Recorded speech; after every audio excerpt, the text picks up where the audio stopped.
जी तो नाजरीन तो अहम खबर ॾींदालूं तो नवाब शाह में people's medical university health and science for women में दादू वासिन फाइनल ईयर जी शागिर्दियाणी डॉक्टर परवीन रिंद मीडिया से ॻाल्हाईंदे चयो त यूनिवर्सिटी के हॉस्टल के डायरेक्टर मूं ते तशद्दुद करे घुटा ॾेई क़त्ल करण की कोशिश कई ऐं वधीक उन्हनि दाईंदे चयो त छोकिरियूं ख़ुदकुशियूं नाहिनि कंदियूं।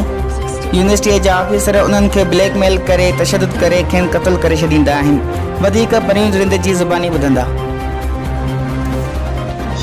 जी दी अवां बुधायो अॼु सुबुह खां वठी वाक़ियो हले पियो तव्हांजे मुताबिक़ तव्हांजो छा चवण आहे तव्हां पंहिंजो नालो पहिरियों ॿुधायो। मुंहिंजो नालो परवीन आहे, मां एचओ आहियां, हाउस ऑफिसर। मूंसां जेको सुबुह वाक़ियो थियो आहे शायदि अहिड़ो कंहिंसां बि न थिए, पर अॼुकल्ह सभिनि सां थींदो थो अचे। हिते जेको मारियो वेंदो आहे हॉस्टल में ऐं पोइ जेको ख़ुदकुशी करार ॾिनो वेंदो आहे ऐं न्याणियुनि खे बदनाम कयो वेंदो आहे।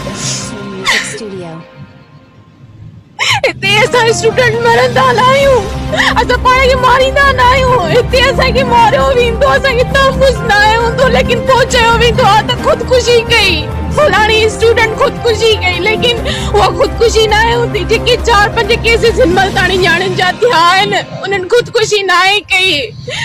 अॼु इहो वाक़ियो जेको पेश थियो आहे उहो कीअं थियो आहे, केरु केरु हुन में इन्वॉल्व हुया, उन्हनि जा छा नाला हुया, घणे बजे थियो आहे? जी सुबुह जो 9 बजे जेको मैडम फरीन ऐं आतिका आई।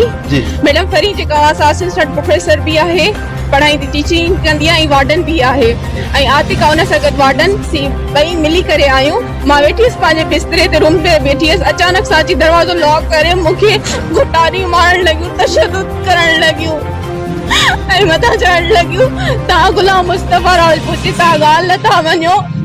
गुलाम मुस्तफ़ा राजपूत जेको आहे सो डायरेक्टर आहे, गुलाम मुस्तफ़ा राजपूत जी उन हरासमेंट जी इलाही दफ़ा तो कोशिश कई, अञा ताईं न्याणियुनि खे हरासमेंट थी करे। असां एप्लीकेशन ॾिनी, दरख़्वास्तूं दाख़िल कयूं, उनजो को बि अञा ताईं असांखे रिस्पॉन्स न मिलियो।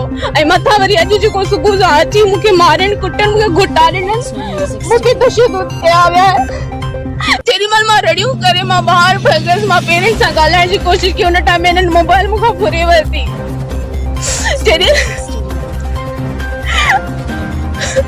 हाणे तव्हां छा था अपील कयो आला अमलदारनि खां?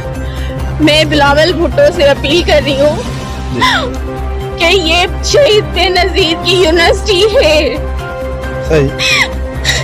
यहाँ पे लड़कियों, अगर मैं यहाँ पे आज ना बचती तो शायद मेरा भी ऐसे ही पंखे के ऊपर लाश होता और बोला जाता परवीन रिंद ने खुदकुशी की।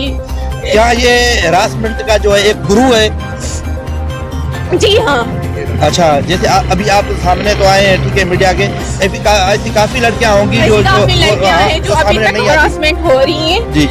अगर उनकी बात नहीं मानी जाती उनको सप्लियां लगाई जाती हैं, अगर उनकी बात नहीं मानी जाती उनको मारा जाता है, हरासमेंट और ज्यादा टॉर्चर किए जाते हैं जो लड़कियां अपने पेरेंट्स को भी नहीं बता सकती। लेकिन जब भी हमें कॉल आती है, बेटा कैसे हो, हमें बोलती है बेटा कैसे हो, हमें ठीक है, हम ठीक नहीं होते, यहाँ पे हमें ऐसे टॉर्चर कर करके फिर मार दिया जाता है और बोलते हैं फलानी स्टूडेंट ने आज खुदकुशी की। ये खुदकुशी नहीं होती, ये मारते हैं, मिलके सब मारते हैं।